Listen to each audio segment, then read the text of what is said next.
Welcome back to Plant Etc.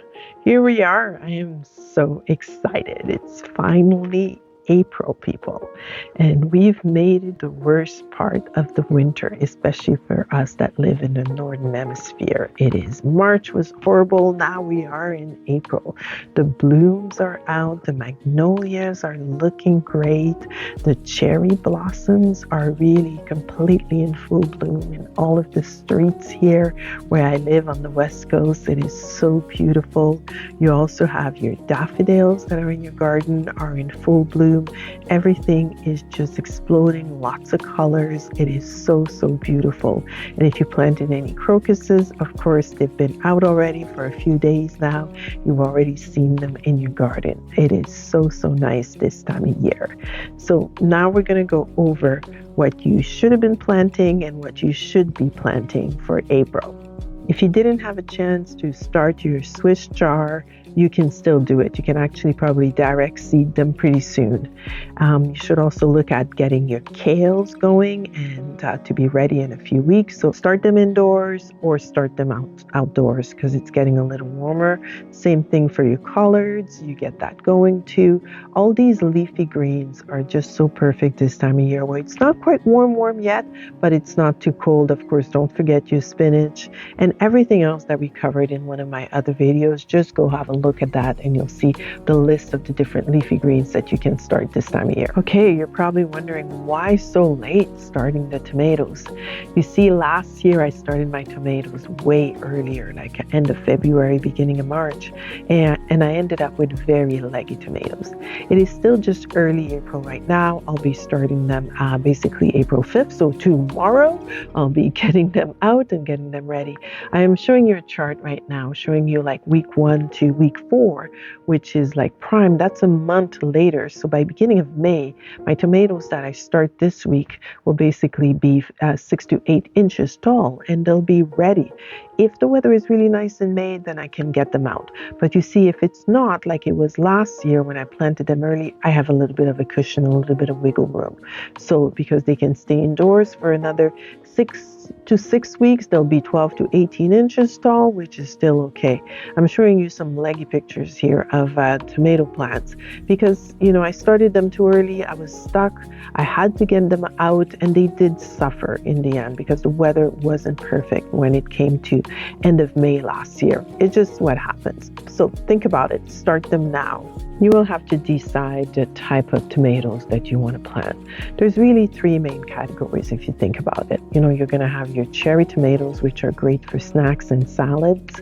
You're going to have your slicers, which are perfect for sandwiches and tomato sandwiches. And then you're going to have your canning tomatoes. And they are all different. And there's so many different varieties within all these types of tomatoes. The cherry tomatoes are quite easy to grow.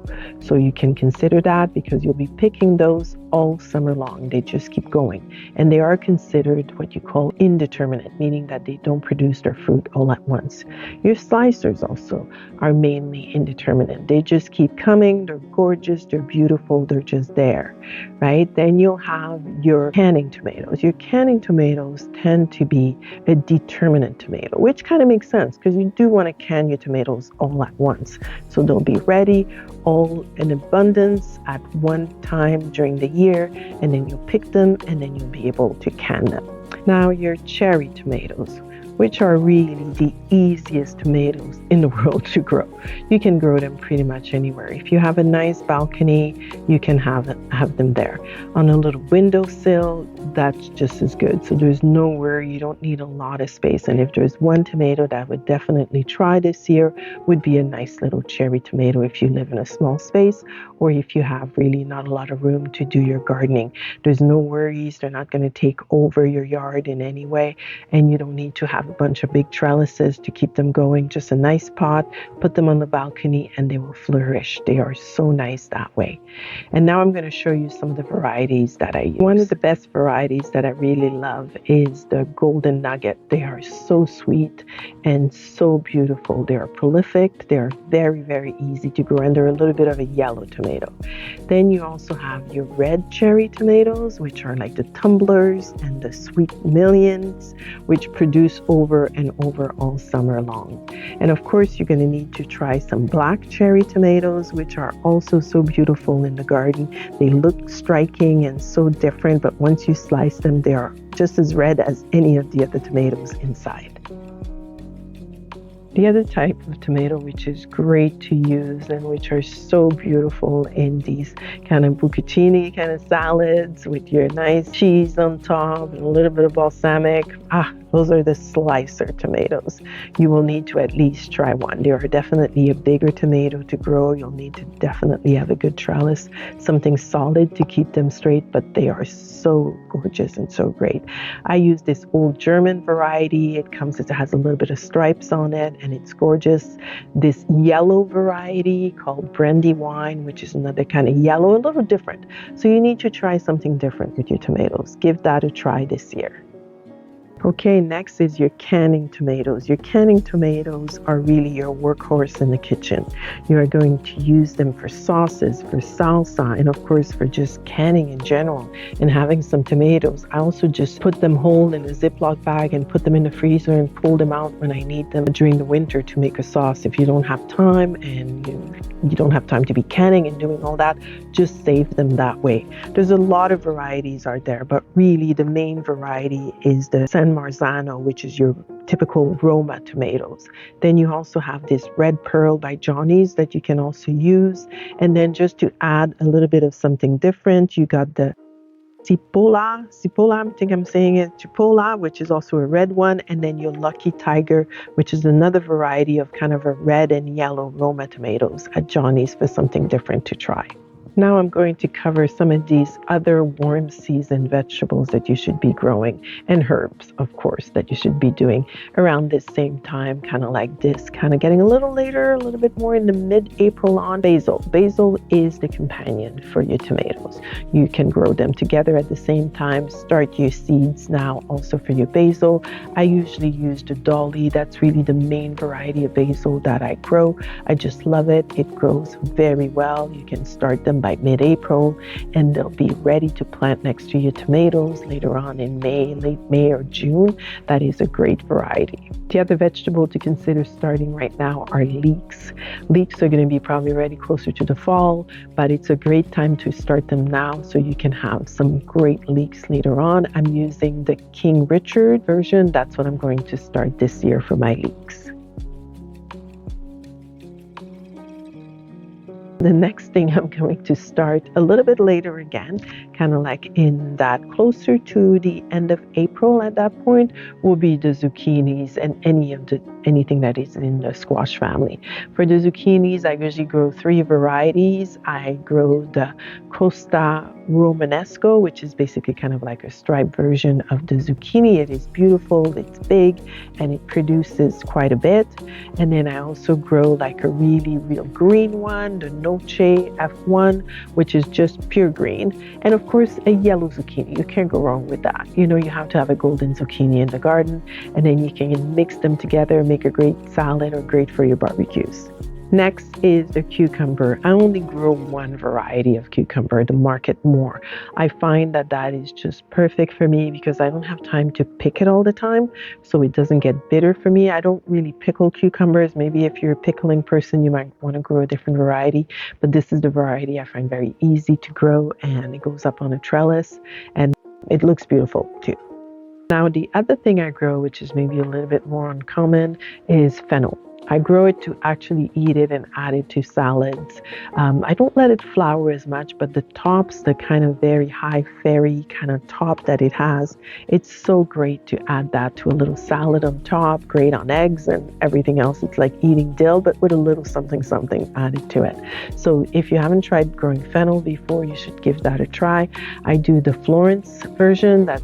Seems to be the same one that I grow every year, and without a fail, it is perfect. So if you start your seeds now, then you'll be able to put them out a little bit later in June.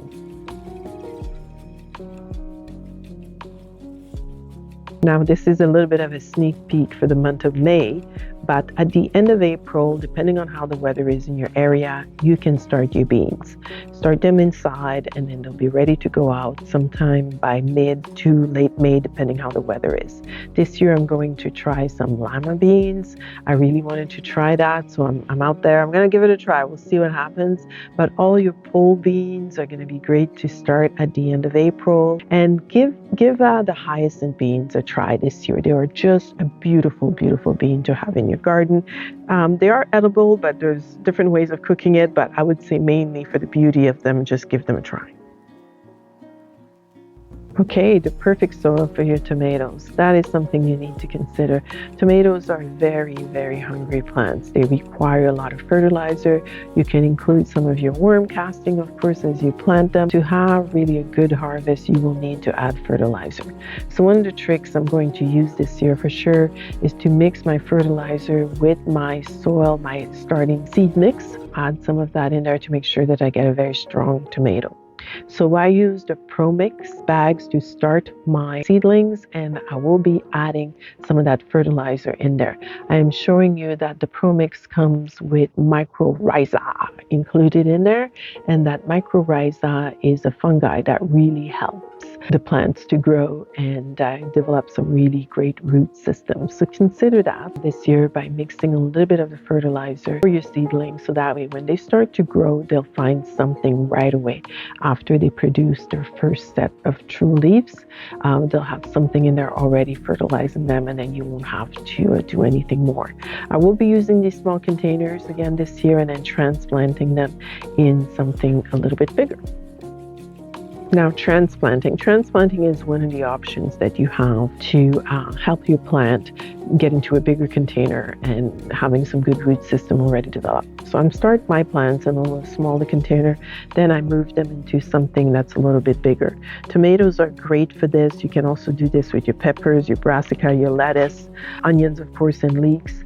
It's always a good thing to do. It really helps the plants to expand a little bit more and have a little bit more room and grow really strong roots and to be really strong once they're ready to go outside. But I will start them in a little container. I worry sometimes about starting them in the bigger containers so that they don't get waterlogged. If you decide, however, to start your tomatoes into one of these bigger cups here, you should do it halfway. So you fill the cup halfway with soil, add your seeds. Once your tomatoes have grown a little bit, add a bit more soil and kind of keep adding soil as you go up. Tomatoes tend to grow roots from their stem, so they'll be fine that way. But think about what you want to do. You have the two options, a small container or start them in a bigger cup, kind of like I said, filling it halfway to start with and then keep adding soil as the tomato grows. I will be transplanting mine this year. I'll do the little container first and then transplanting them into something bigger. I'm going to try that. And I already mentioned that I will be adding the fertilizer in my soil. So my soil will already have some fertilizer in it to help the plants really grow strong and healthy. So when I'm ready to transplant them outside, I'll have some really strong tomatoes to go out there. So a few weeks ago, I told you to order your potatoes because they are going to go fast. So if there's a variety you want, order them right now. Go get them. They are actually at the nurseries right now, ready, because in April, mid-April, it's kind of like time that we're going to be looking at getting your potatoes to develop their eyes, to get ready to go outside. So order your potatoes or go to your nursery and get you some potatoes. Thank you for watching as usual. Do all the clicky things, subscribe, like, and do all that. And happy gardening. So enjoy this April. It is really such an exciting time of the year.